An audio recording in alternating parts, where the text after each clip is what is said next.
Young and Making It podcast. Let's go.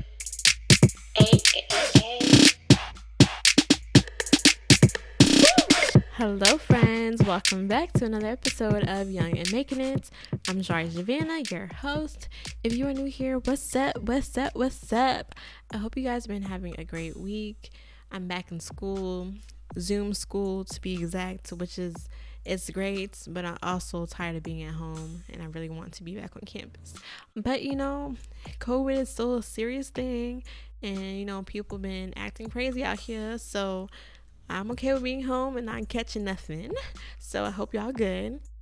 As always, please make sure to follow my Instagram page at Young and Making It Pod. I'm trying to grow the page so we can actually have some conversations there as well. And also follow my personal Instagram page, Dejari Savannah. Okay, I'll spell it ZSARIDJAVANNEH. The spelling will be in the show notes, okay?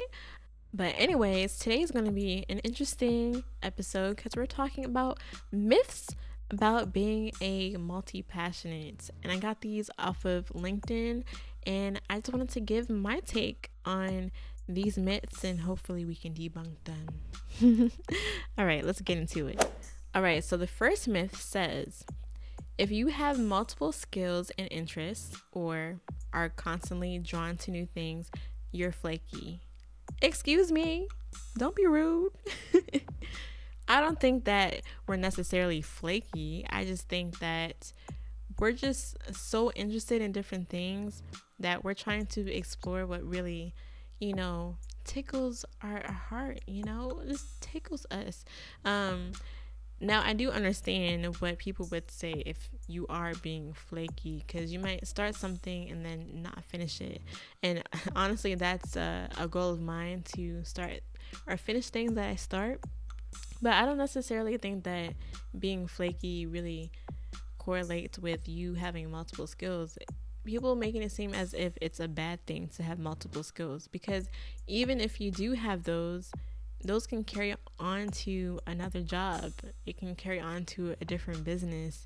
And what is wrong with being well-rounded? I don't think anything is wrong with that. And I don't like this myth because, I get being flaky, but no. We just want to experience different things and figure out what's going to stick ultimately. And it's not your decision to tell me that I can't do it because I have multiple interests. You just mad that you just not as creative as I. So myth 1, get out of here. So the next one is, if you switch careers or go into a different industry, you've wasted your time, money, and experience.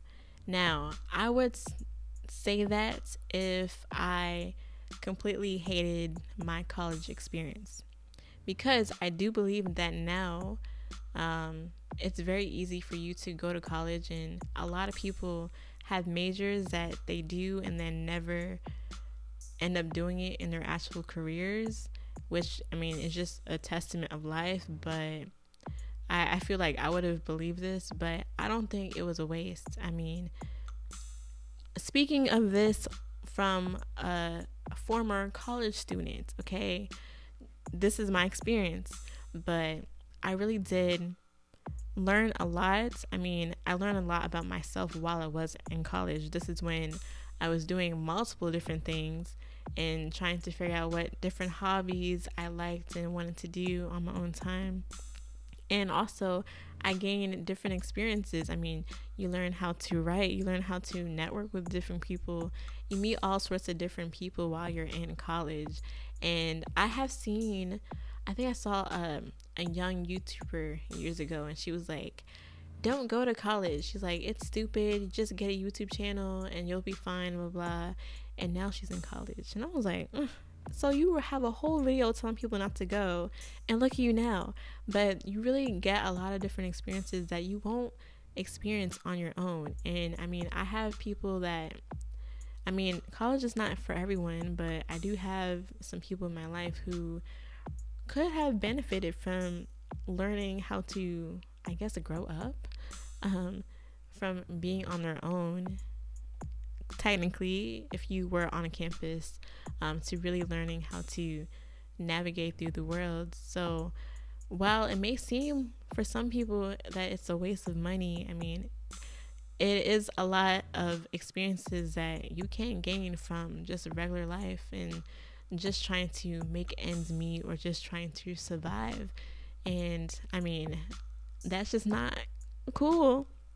And I mean, if you're switching a career, it's because you found something else that better suits your needs, better suits what you are passionate about, or they probably making or giving you a lot more money than what you previously thought you was going to end up doing. And there's nothing wrong with that, because I mean, you can just see so many people upset and angry at life from their jobs that they've been doing for 10, 20, 30 years, and then they finally start doing something that they're passionate about, and then it's too late.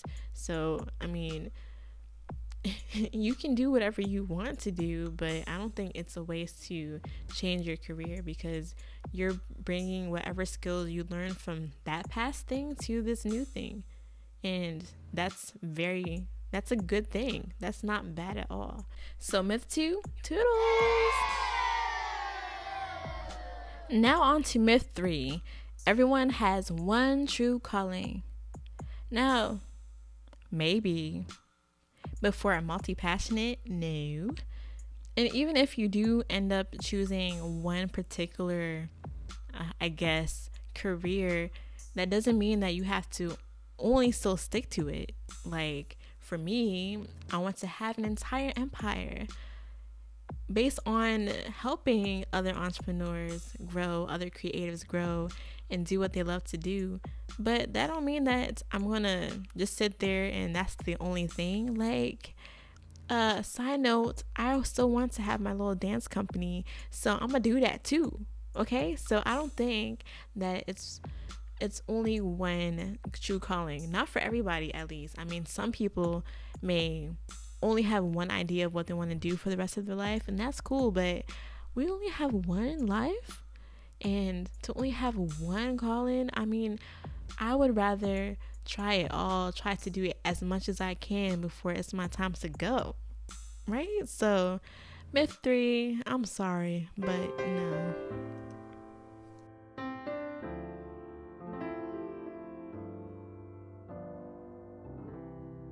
Alrighty, so we're almost there. So our fourth one is the only way to finish your projects is to work on one thing at a time. Alright, well, I kind of feel iffy about this one because I wish I was able to work on one thing at a time, but then I feel like I would be extra bored, because I think one thing that really helps us multi-passionates is the fact that we have so many ideas that only doing one thing, you might have like a creative block.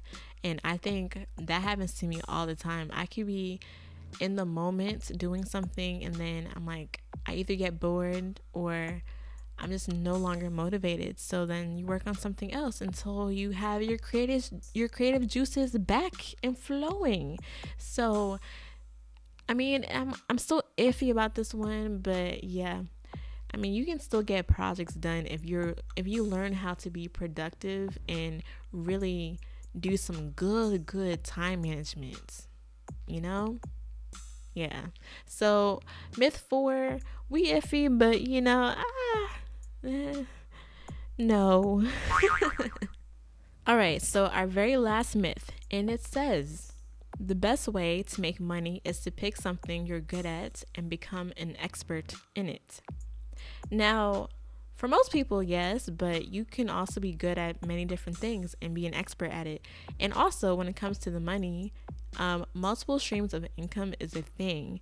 So I feel like this myth is kind of outdated, because you don't have to only have one job. And as you can see, people everywhere nowadays, everyone has multiple streams of income. We're all trying. There's so many different new opportunities to make money from other than just having one stable job. You can get it from, I don't know, a podcast. You can get it on YouTube. You can get it from selling your products. There's so many different ways that you can make money. So you can be an expert at all of those things, and you don't have to be defined as only being that. Because what fun is it if you're just only one thing?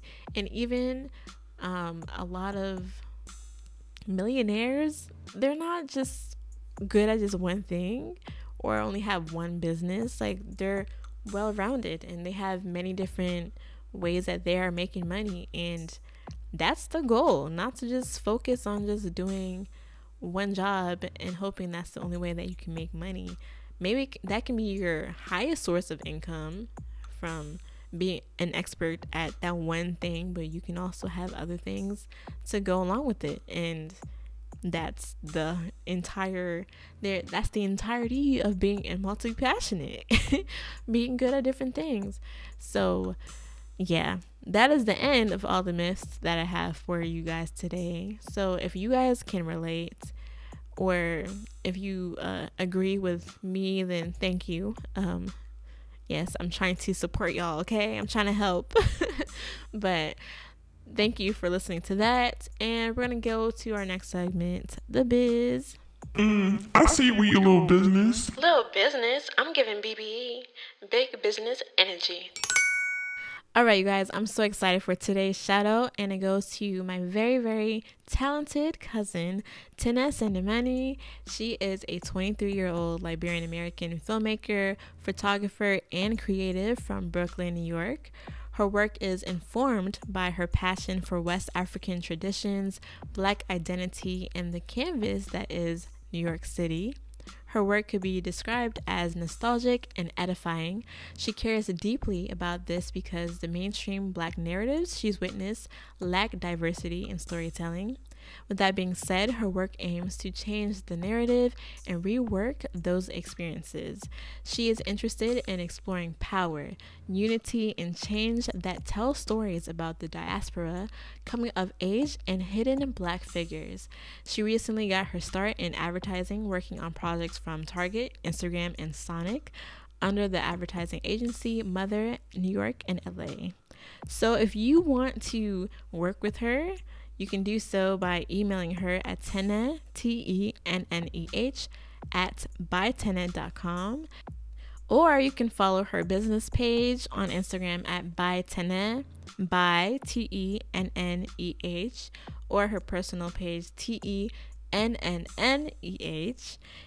if you want to work with her, go ahead and just look at her page, see what she does. She is literally amazing, and she's the only person I trust with my photography. And hopefully in the future we get to really collaborate and create some really great content, because I'm so excited to just do stuff like that, and she is the perfect person. And if you are into stuff like that in the New York area, please just make sure to go and hit her up, because you literally will love it, okay? Anyways, well, this is it for today's episode. Thank you so much for listening. I really hope that you guys enjoyed it. Don't forget to make sure to follow my Instagram page at Young and Making It Pod, and also my personal page. All of that information is going to be in the show notes. And if you want to be a guest, please email me at youngandmakingitpod@gmail.com, or you can DM me to send me whatever you want to send me, to let me know what you want to do. I really want some guests so we can talk about some stuff. So also, please make sure to go to iTunes and write a rating and review. I would really appreciate it. It will keep me motivated to keep on doing these episodes. I mean, I'm gonna do it anyways, but you know, I'm just trying to say, okay. And God, sometimes I really hate my voice. I promise y'all I'm a grown woman, okay? I promise. But anyways, thank you guys for listening, and I see y'all next time. Bye.